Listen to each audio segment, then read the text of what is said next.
¿Qué tal amigos? Bienvenidos a este domingo 5 de enero del 2025, en el que aún continúan habiendo 100 rehenes secuestrados, desaparecidos en territorio gazatí, en manos de Hamas. Y tal vez alguna otra asociación para delinquir que haya formado la turba de palestinos, de gazatíes, que el 7 de octubre del 2023 entró a Israel, invadió Israel, secuestró, asesinó, y no es un detalle menor, metió bebés adentro de microondas.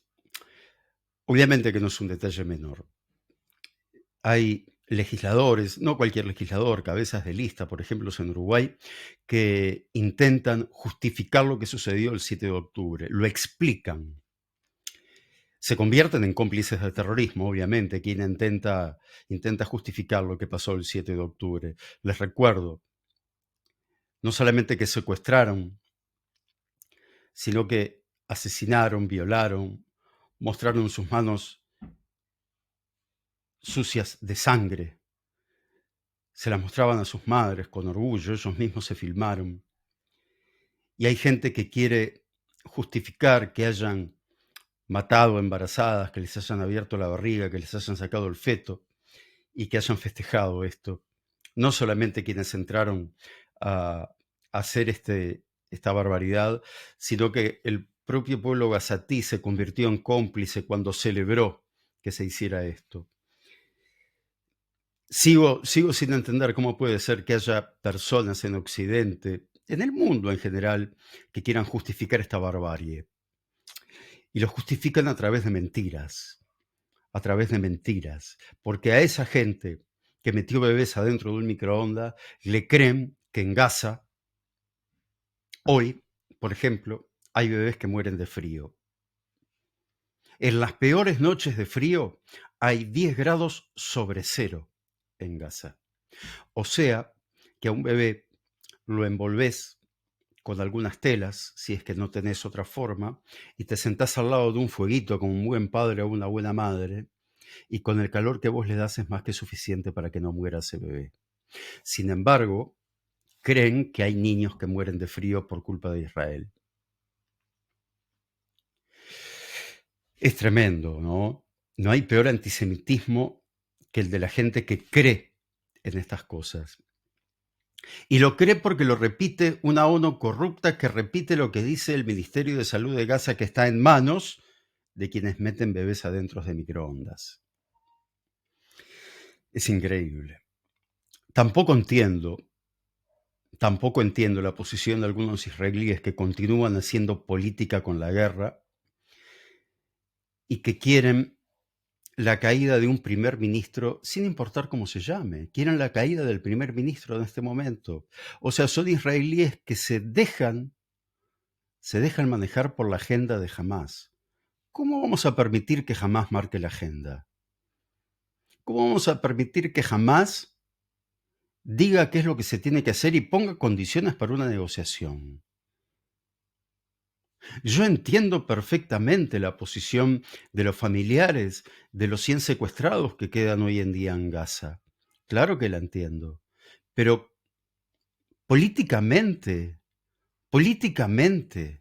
no podemos aceptar que jamás imponga la agenda.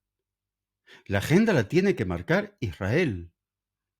La estamos marcando con sangre. O como dijo Churchill en su momento, sangre, sudor y lágrimas. Es lo que hay que entender. No se puede permitir que jamás, que Irán, que Hezbollah le marquen la agenda a Israel, ni siquiera la ONU, que se mueve de acuerdo a lo que la UNRWA le marca cuando hubo ese maldito, ese fatídico 7 de octubre, hubo integrantes de la UNRWA, de la ONU, que entraron a Israel a asesinar mujeres y niños. Eso está probado. Mientras tanto, hacen propaganda con más de 40.000 muertos que no existen, Claro que hay muertos civiles. Son responsabilidad de Hamás. Cada muerte dentro de Gaza es responsabilidad de Hamás. Cada muerte dentro de Israel es responsabilidad de Hamás. No es responsabilidad del primer ministro de Israel, ni del ministro de Defensa, ni de un soldado israelí. Es responsabilidad de Hamás. Y hay israelíes y judíos en el mundo que se dejan manejar por Hamás. Se dejan manejar por los antisemitas políticos que hablan de un genocidio. Hasta el último israelí sabe que en Gaza no hay un genocidio porque el ejército de Israel no es capaz de perpetrarlo y porque si existiera un genocidio, como siempre les digo, ya hubiese terminado. Cada israelí que en este momento ataca al primer ministro sin importar su nombre, la figura del primer ministro le está haciendo los mandados a Hamás, les guste o no, le está haciendo los mandados a Hamás. No se puede permitir que Hamás marque la agenda. No se puede permitir que Irán marque la agenda. No se puede permitir que lo haga ni Turquía, ni Hezbollah, ni nadie. Sin embargo, lamentablemente, hay israelíes que quieren que Israel siga la agenda de Hamás. Quieren que el primer ministro de Israel, sin importar su nombre, siga la agenda de Hamás. ¿Qué puede lograr Israel si sigue la agenda de Hamás o de sus enemigos? Su autodestrucción. Nada más. La única opción que tiene Israel, la única opción real, sin importar que diga el resto del mundo, es terminar con esta guerra con la única forma que se puede terminar una guerra, y es con la rendición incondicional del enemigo. Aquí no existe ya ningún tipo de negociación posible. O hacen lo que Israel manda, o se sigue la guerra hasta que el enemigo se rinda. Y como me dijo uno alguna vez, ¿y si Israel pierde la guerra? Un israelí me lo decía. ¿Y si Israel pierde la guerra? Israel no tiene posibilidades de perder la guerra. Y es preferible perder una guerra que arrodillarse ante estos enemigos, que lo único que van a hacer si Israel se arrodilla es cortarle la cabeza.